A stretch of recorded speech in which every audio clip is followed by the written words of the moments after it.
In the vast tapestry of human history, some names resonate with profound sorrow. Chernobyl is one such name. It speaks of a place, a power plant in northern Ukraine. Once it was a symbol of Soviet ambition, a source of energy for many thousands of people. Forests surrounded it, teeming with life. The Pripyat River flowed peacefully nearby. Then, in April 1986, everything changed irrevocably. The Chernobyl nuclear power plant. Its full name was the Vladimir Ilyich Lenin Nuclear Power Plant. It was located near the newly built city of Pripyat.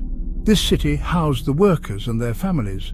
Life there was considered good by Soviet standards. Shops were well stocked. There were parks, schools, and a sense of community. Little did they know their lives were on the brink of upheaval. This was not just any industrial accident. It became the worst nuclear disaster the world had ever seen.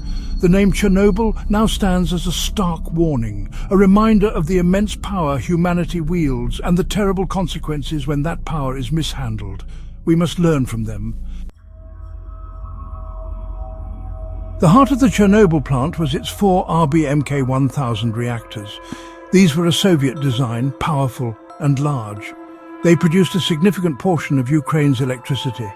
However, this design had known flaws that under certain conditions could be dangerous. The reactors lacked a full containment structure. This was a critical safety feature in most Western designs. One major issue was the reactor's positive void coefficient. It meant that if the reactor started to overheat and produce more steam bubbles, the nuclear reaction would speed up, not slow down. This could lead to a runaway power surge. On that fateful day, April 25th, 1986, a safety test was planned. The test was intended to see if, during a power outage, the slowing turbines could generate enough electricity to power the emergency cooling pumps for a short time until the backup diesel generators kicked in. This was, ironically, a test of a safety system. But the way it was planned and carried out was far from safe. It set the stage for an unimaginable accident. A series of unfortunate decisions began to align. As the night shift took over, preparations for the test continued. The reactor's power needed to be reduced significantly. This was a delicate operation for an RBMK reactor. The operators struggled to stabilize the power at the required low level. They made several critical errors. They disabled some automatic safety systems. This was against the operating rules. They believed it was necessary to complete the test. One key error was inserting almost all the control rods, then withdrawing too many of them. Control rods are like brakes in a nuclear reactor. They absorb neutrons and slow down the chain reaction.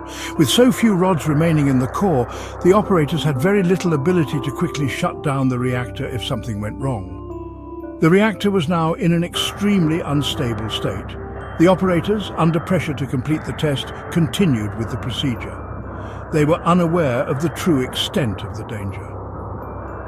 At 1:23 a.m. on April 26th, the test officially began. But a tragic design flaw in the rods themselves had the opposite effect.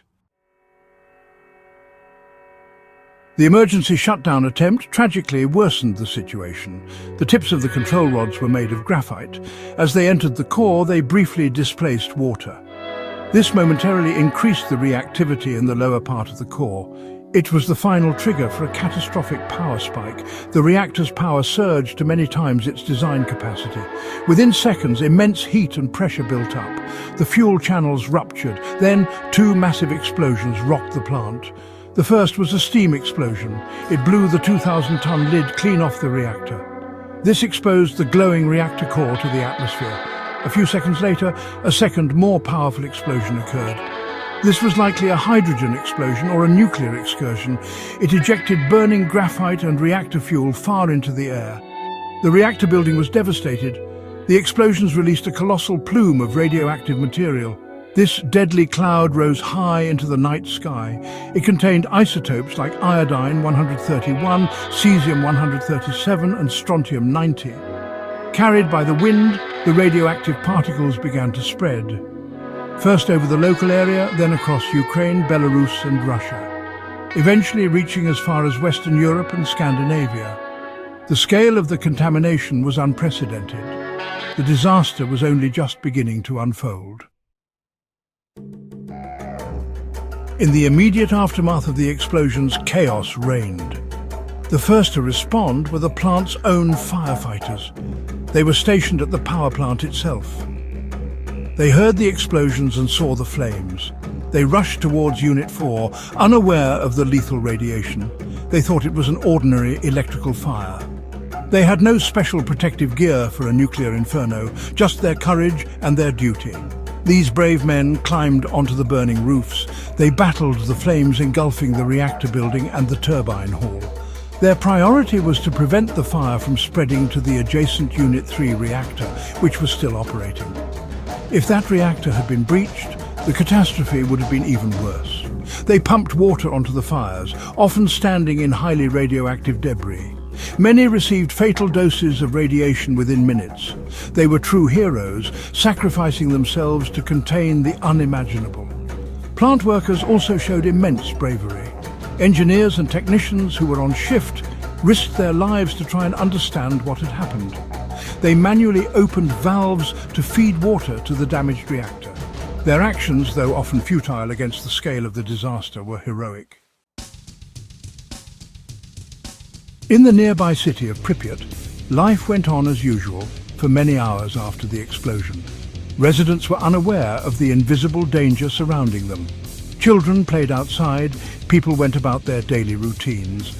A metallic taste in the air was noted by some, but the authorities were slow to react, or perhaps to understand. The initial reports to Moscow downplayed the severity.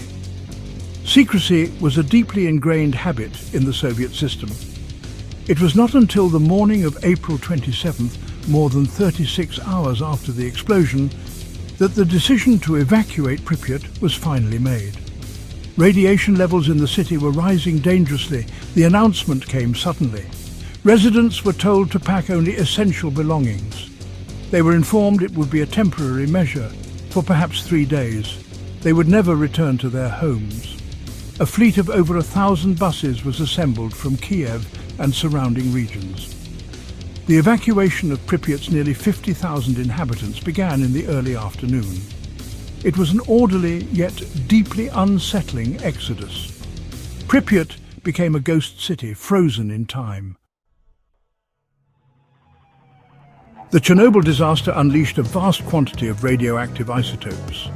These settled over huge swathes of land, contaminating soil, water, forests and agricultural fields. Belarus, Ukraine and Russia were the most affected countries, but radioactive particles were detected across much of Europe. Large areas were declared exclusion zones, unfit for human habitation or farming for many decades, even centuries. The invisible enemy had poisoned the very earth. The impact on the natural world was severe. Pine forests near the reactor turned reddish-brown and died. This area became known as the Red Forest. Wildlife populations initially suffered.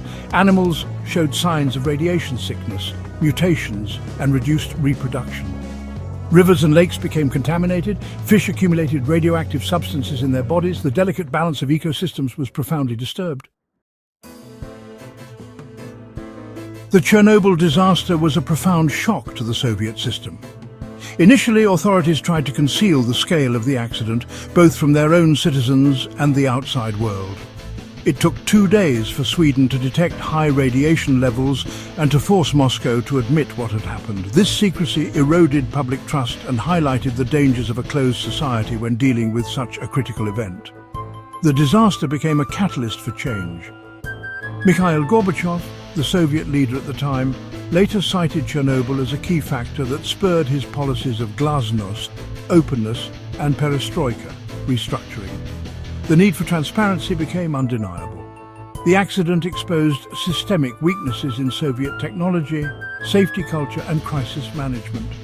It contributed in part to the eventual dissolution of the Soviet Union. Its political ripples were felt far and wide. Globally, Chernobyl had a major impact on the nuclear power industry. Public anxiety about nuclear safety surged. Many countries re-evaluated their nuclear programs. Some halted construction of new plants or phased out existing ones. Safety standards at nuclear facilities worldwide were tightened. From the ashes of Chernobyl, vital lessons have emerged. Perhaps the most crucial is the paramount importance of safety culture. In any complex technological endeavor, especially nuclear power, safety must be the absolute priority, overriding all other concerns. This involves robust reactor designs with multiple safety systems, thorough training for operators, and a regulatory environment that enforces strict standards. Complacency and shortcuts can have catastrophic consequences. The Chernobyl accident underscored the need for transparency. Open communication during and after a crisis is essential. Withholding information, as the Soviet authorities initially did, only breeds fear, mistrust, and hampers effective response. Promptly informing the public and international community allows for better protection of people and the environment. It also facilitates a more comprehensive understanding of the event and the sharing of lessons learned. Honesty, even in the face of disaster, is critical. International cooperation in nuclear safety is another key lesson. Radioactive fallout does not respect national borders. A major nuclear accident anywhere is a threat to everyone.